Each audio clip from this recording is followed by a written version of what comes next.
please welcome to the stage, sim-muhl.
I wouldn't change one thing. Touch me like a lover. Speak to me like a friend. Teach me like my father taught me how to live again. Hold me like no other. Embrace my brokenness. Don't preach to me, a believer in a choir. You're that hallelujah sweetness on my lips. So touch me like a lover. Touch me, touch me. Touch me like a lover. Touch me, touch me. Touch me like a lover. Touch me, touch me. Touch me like a lover. Touch me, touch me. All my life, I've been chasing shiny things.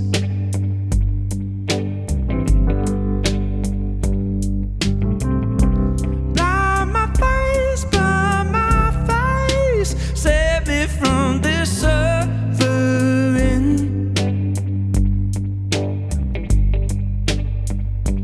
Oh, can you blame my sin? Touch me like a lover.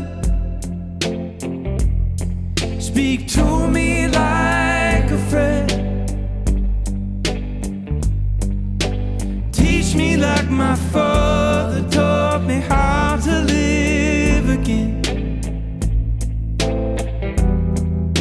Hold me like no other.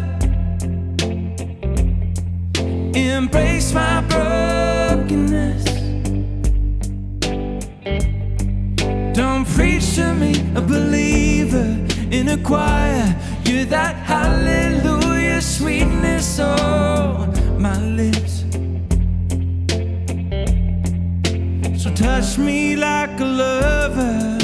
Touch me, touch me. Touch me like a lover. Touch me, touch me. Touch me like a lover.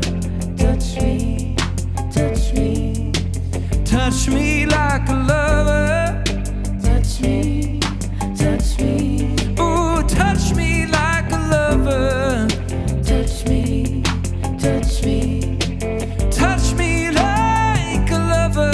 Touch me, touch me. Ooh, touch me like a lover. Touch me, touch me. Touch me like a lover. Touch me, touch me, touch me.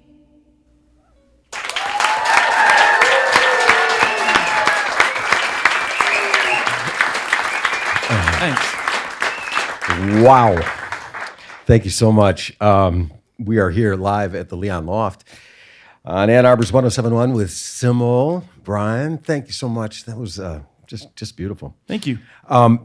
So if we jump right in with the title, Yeah. The Day My Father Died. So the loss of a parent most always puts us in this transitional space. But rather than songs about loss, these are songs about how to move on, how to carry on to like the next phase, what the next phase is going to be. Yeah. I'm wondering if that was a way to write through grief, or if a lot of these songs had started beforehand and it was suddenly a new way to interpret what you had already written. That's a good question. Luckily, I had written this group of songs along with another group, and it was a smaller group that ended up being the EP that came out before this. And those are very much like the mourning and sad songs that felt like sort of, still when I play them today, like cathartic to remember what that felt like in the moment. And then these songs are very much more about, they're about different things, but overall it's about how that perspective changes after the loss of somebody. But it's the same as if like a kid is born or you fall in love. It's like the perspective shift is just slight, but it lasts forever. And that's more what these songs are about. Yeah. What was the kind of relationship? Tell me about it. What was the relationship you guys had? Yeah, I mean, he's a good man. I was adopted as a baby, and both my parents, adoptive parents, are amazing people. My dad was not a musician, but he was just, I mean, to like the day he died, he was like really surprised I could do it as a job. Like he worked at Boeing, where we're from in Seattle, for his career, and I mean he loved it. But I think his friends, like when they got together for beers, were like, "So Dave, is he still doing it? How's Brian doing? Like, is he okay?" So no, he was immensely proud, and he was stern, and he was warm when he needed to be, and yeah, he like fled the East Coast for the West Coast when he met my mom. So yeah, special guy. This space, and you just sort of alluded to it, it's not just loss. It can be when you have a new addition to the family. That also, it puts you in this transitional space. I think it's called liminal space. It puts you in liminal space. It also heightens every sense. And you're a songwriter, so your job is to sort of tap into that whenever possible. But I would think that there's also the sort of possibility of just sensory overload from observing everything at that level, right? Yeah. From a writing standpoint, I think it's good to be overwhelmed sometimes, because you can sort of throw everything at the canvas, right, and then you don't have to commit to it right away. You can step back and say like, well, maybe I'm saying too much here. I'm not saying enough. And I think when you get into the recording process, that's when you, especially if you have like accountability with other musicians or producers, to wrestle actively with it at that point. Like there were a few songs that I really did not like in the studio, but I thought they were going to be awesome, and they ended up being okay. But but it was a therapy in of itself, because it was like, oh my gosh, it puts you back in that overwhelmed state, and to be able to like pull back and say like, okay, we're going to be okay. Here we go. Yeah. All right. What do you want to do next? Tell us about the song you're going to do next. I'd like to do another new song called Tragic Magic, which rhymes. And it was big on rhyming. This song in a nutshell is really about growing up in the 90s, and I was born in the 80s, but coming into this community where I was part of a church group, and in my area it was seen as like a cool thing, and it was like equal parts social as it was like spiritual, and I was a part of it. Now looking back on it, I have this sort of, oh my gosh, like I was really heavily marketed to by an industry, essentially. Interesting. And so that's what I find tragic about it, and but also magic. Anyway.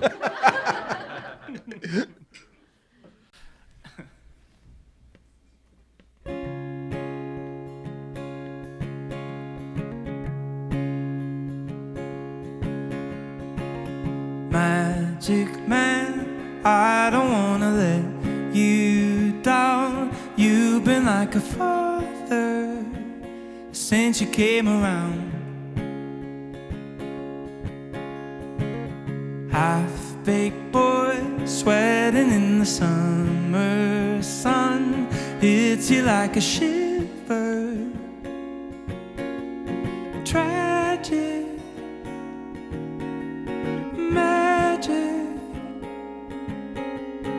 boy, what drugs you on? I'm on that tragic magic. high all summer long.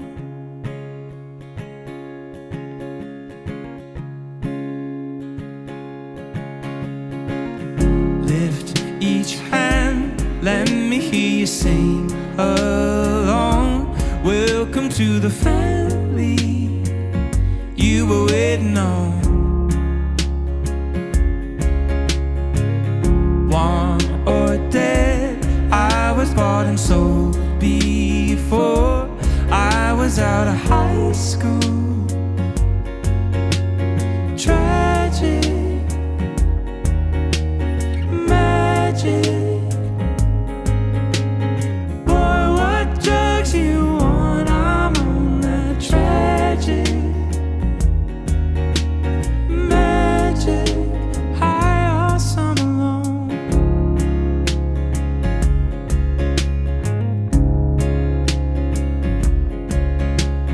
Let him in, no one else. Hate the sin, save yourself. Let him in, no one else. Hate the sin, love yourself. Tragic, magic. Boy, what drugs you want? I'm on that tragic, oh magic. And I may not come down, I'm on that tragic, magic, high all summer long.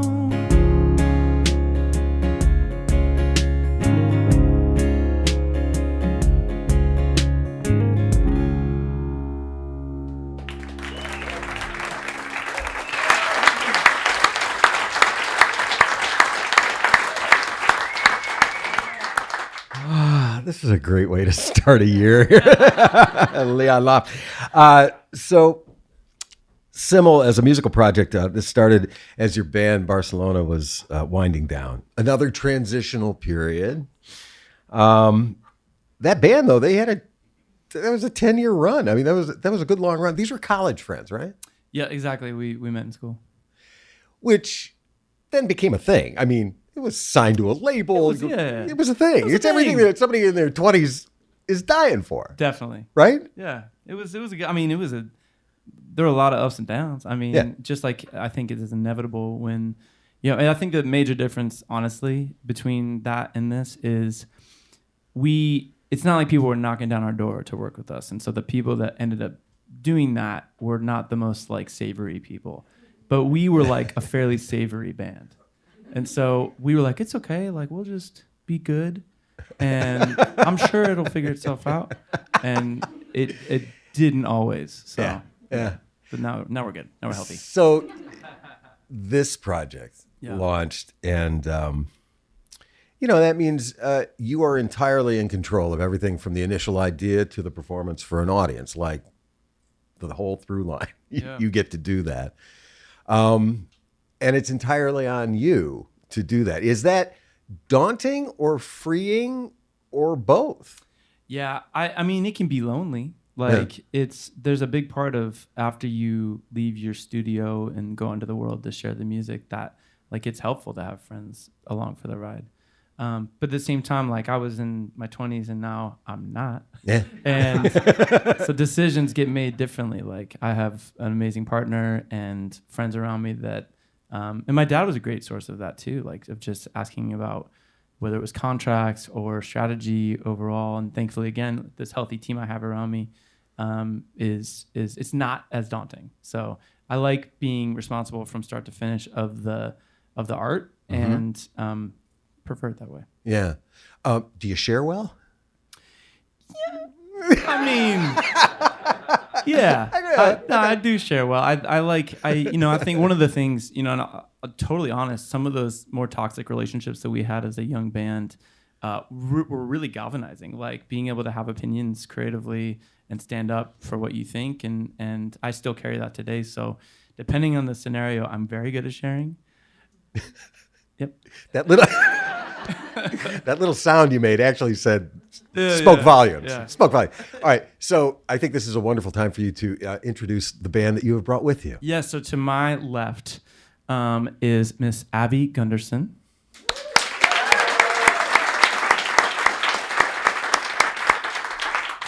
Touring for years, a real road dog. It's my right. We go back since 5th grade, and we share a name, and we are best friends. This is Mr. Brian Eichelberger.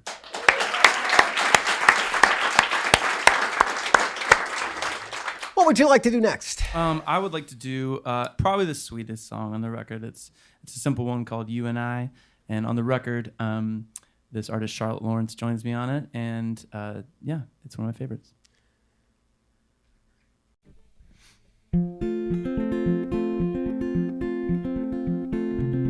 I wanna feel something, I wanna feel something. I drink to feel something, I sleep and feel nothing.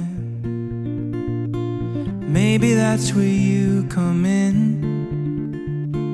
Maybe that's where you and I begin.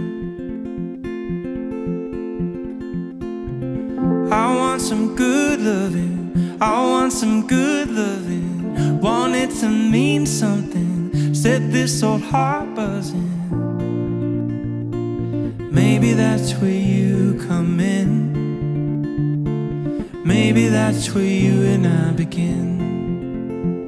No, I don't need a heavenly home, a place beyond the clouds with everyone we've ever known. It don't matter where we go. If you were born to run, I was made to run with you. I was made for you. I need some church, darling. I need some church, darling. I am a false prophet, I must confess, darling.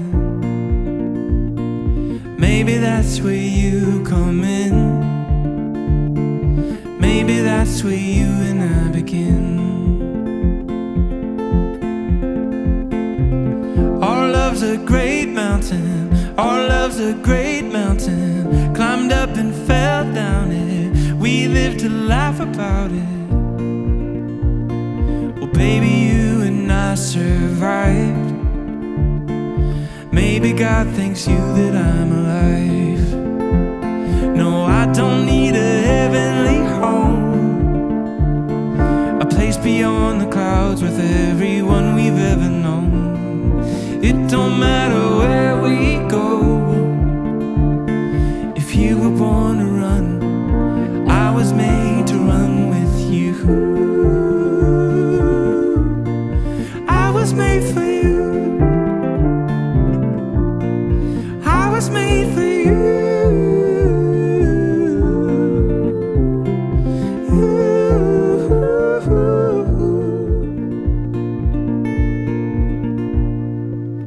I wanna feel something, I want some good loving. Take me to church, darling. Our love's a great mountain. Well, baby, after all this time, maybe home is you and I've arrived.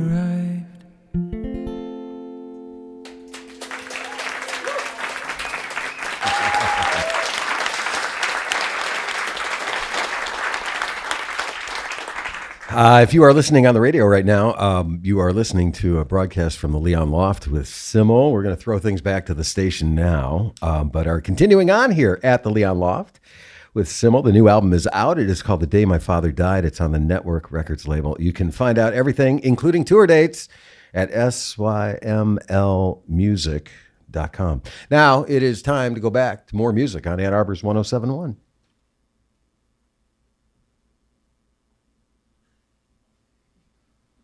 We out? Well, if we're not out, hi, audience. Okay, now we're out.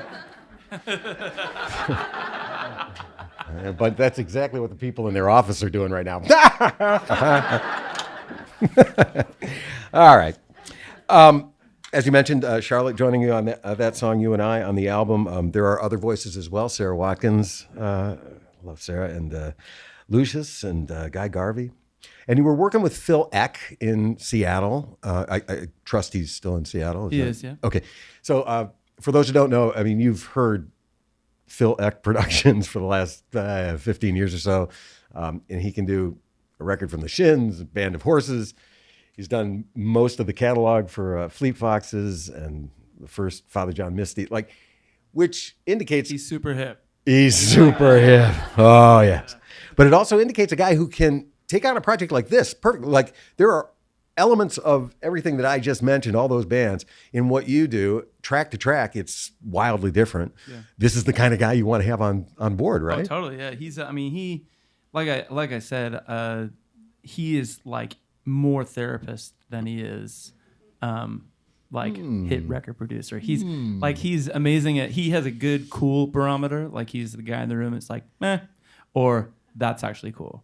And he does it with very low pretense, and which is a gift. So working with him was insane. It was a pandemic record, so it was like the first time we'd been around other humans that weren't like the people we were locked up with. So, and he had just had a kid. I lost my dad. It was his first kid, so it was a crazy, wild energy to be able to create together. What did he bring to what you brought him? Besides the cool meter, yeah, I mean, that's the cool a big one. That's huge. Yeah. He was just he just pushed me to. I went into this record being like, all right, I got these songs, confident in them, but we're gonna like hire like the best musicians. I'm just gonna like sit back, maybe sing, whatever. And he was just like, dude, what? Like, come on, you play guitar, you play keys, you play all these things. Like, you're gonna play it. And so it was this really, reformatting of what I thought it would be. And like I said, like, I came up in the Pro Tools generation. He came up being in the room with Nirvana, like making records with these crazy, Jack and Dino, like these really crazy brains. And where I might sit in a basement and edit something a million times to get it, exactly how I want it. Not necessarily perfect, just perfect how I want it. Mm-hmm. He would just be like, no, like that's not as honest as I think you want to be with how these songs sound. And that was the real challenge of taking the time to do that. The human feel. Yeah. Like, in other words, if it's just you and the computer, there's all only day. you. There's only one human feel there, yeah, right? Just like, that sounded great, Brian. Did he experiment a lot with the song, or did you come with pretty fully realized demos and was like, this is what I want to do? It was all over the map. Some were very fully realized and didn't change that much from demo to final production. Some were like half written, which is new for me. I almost intentionally did that to be like, oh, let's just see what the writing in the studio is like, because some bands love doing that. Yeah. And that was more of an exercise for me, and I hated it.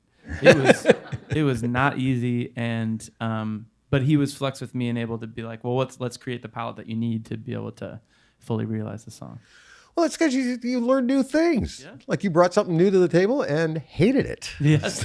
Yeah, it was. It's good to know that going forward. Yeah, there's this one song on the record called Caving In, and it's basically just about kind of being like half drunk and kind of upset, and you don't really know what you're mad at. Like, it could be people in your life or your own life, like choices. And I think because I was trying to write honestly about that, or I don't know how honest I was trying to be when writing it first, which is why I didn't like it. And then, so being able to take away a ton of noise and distraction and, speak clearly was huge. What else would you like to do? No, we know a couple more. So this is, we'll do Where's My Love, and then my like favorite song on the record. Ooh. Hands down. This one's a whatever.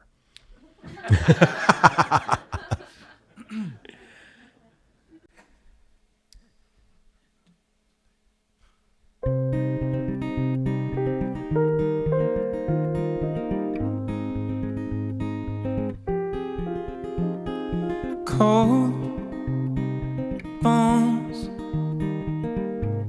yeah, that's my love. She hides away like a ghost. Ooh, does she know that we bleed the same? Ooh, don't wanna cry, but I break that.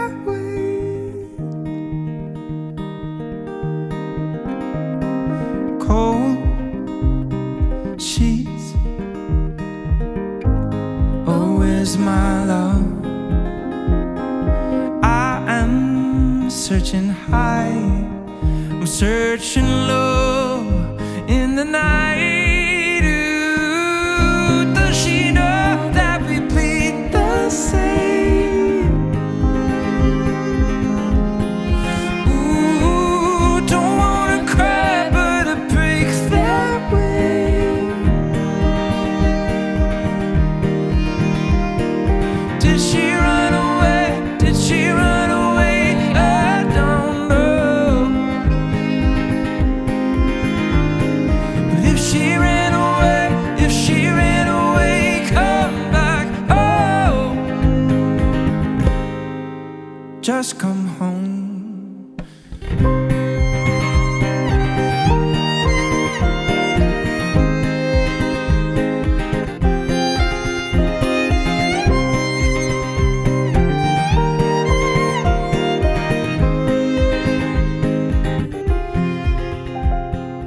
I got a fear,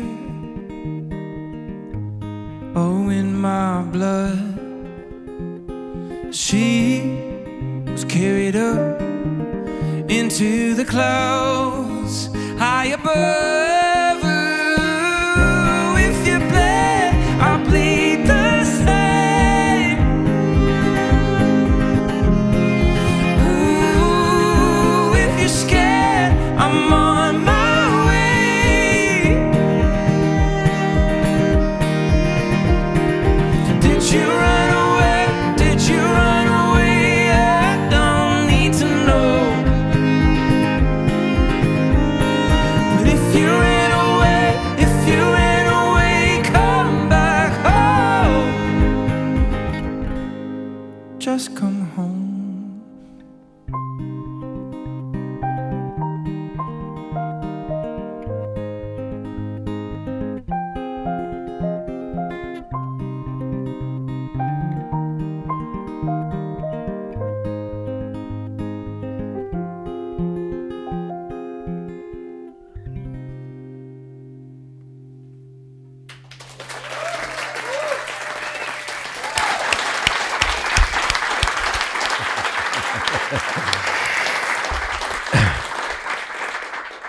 That's the whatever song. Wow. Can't wait to find out what the favorite song is here in just a second. One more quick question. So we're of course, it was pandemic time. We were all at home, as were you. But now this being away work begins. If I'm not mistaken, you are just like literally hours off a flight from Europe. Yep. Like less than 36 hours ago, right? Yeah, I think. And you're headed back. Yeah, I headed back in a couple of weeks. Yeah. Yeah. Most of March and April, you'll be on the road there, and then American tour dates. I mean, that's the job, though. I mean, that is the Part job. of it, yeah, it is. How old's your youngest? She is just over 1 year. Ugh. Yeah, super happy wife at home. That aside, Yeah. yeah. I mean, well, so that's that period of time where everything changes like super quickly. Like Yeah. literally, if you're gone for a month, it's a whole new world when you get back. Exactly, yeah. We try to keep it like 2 weeks on and then at least 3 off, so that doesn't happen. I mean, there's a lot to miss, a lot to, all the good things and the bad things that need my help, and it's the thing that we try to like have good perspective on is that things come in seasons, and this is the busy season, and then it'll be done, and it's not infinite for me. Yeah. Well, thank you for spending time today, all three of you. I really appreciate it. This was just lovely and a great start to the year. All right, so now what is your favorite song on the album and why? So I'm always up for a challenge of a song that is like condensing a lot into 4 minutes, right? So, but not necessarily overwhelming myself or the listener with content and words. So this it's called Corduroy, and it gets that name from this outfit that I like would not take off when I was a little kid. It was like this corduroy. I have one of those. Yeah, like onesie thing, so it's about that and about how innocent that was, and then up to now, knowing what I know about myself and the world and humans. But I think years ago I was writing from a place that was like as well as being fascinated by things like love, it was also angry and cynical, which I don't think are helpful additions often. So this song is the last song in the new record, and it's really like a hopeful message instead of a like trying to be too clever or about that anger and cynicism. So yeah, this is Corduroy.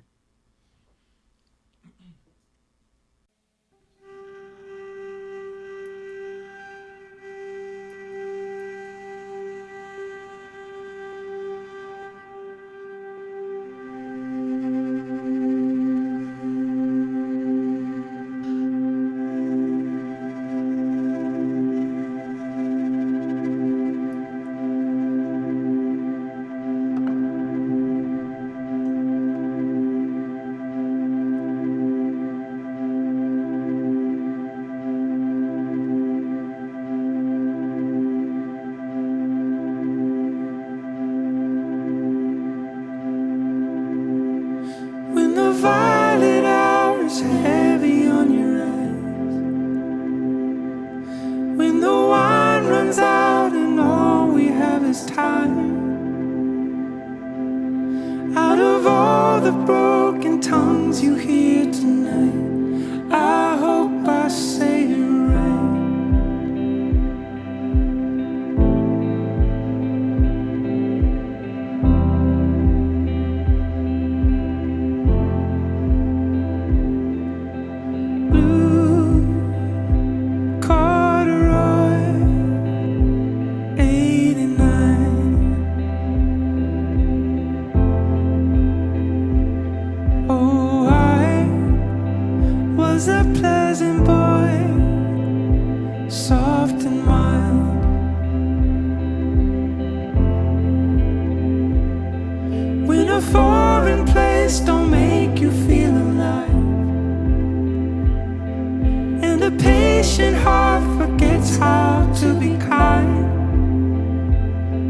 It's a burden that will carry through your life, and God knows that ain't right. Only God knows if He's right.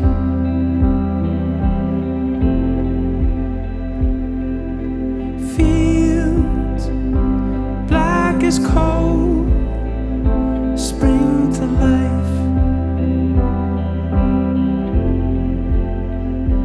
I have dreams of a bitter war in a peaceful time.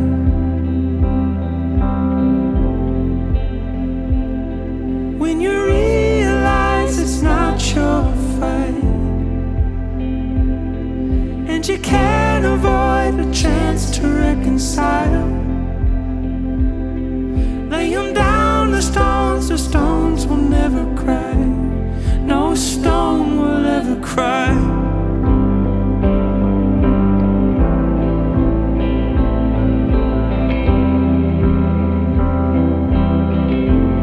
No stone will ever cry.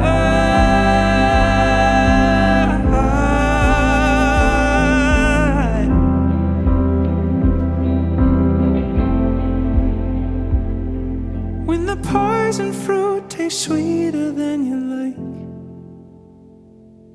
it's a fertile place to propagate a lie.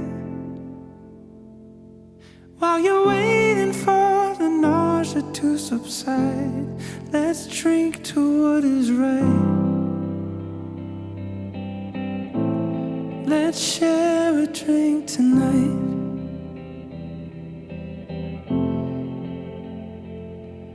Spend it in wartime and save up in peace. Love will be all that you need. Spend it in wartime and save up in peace. Love will be all that you need.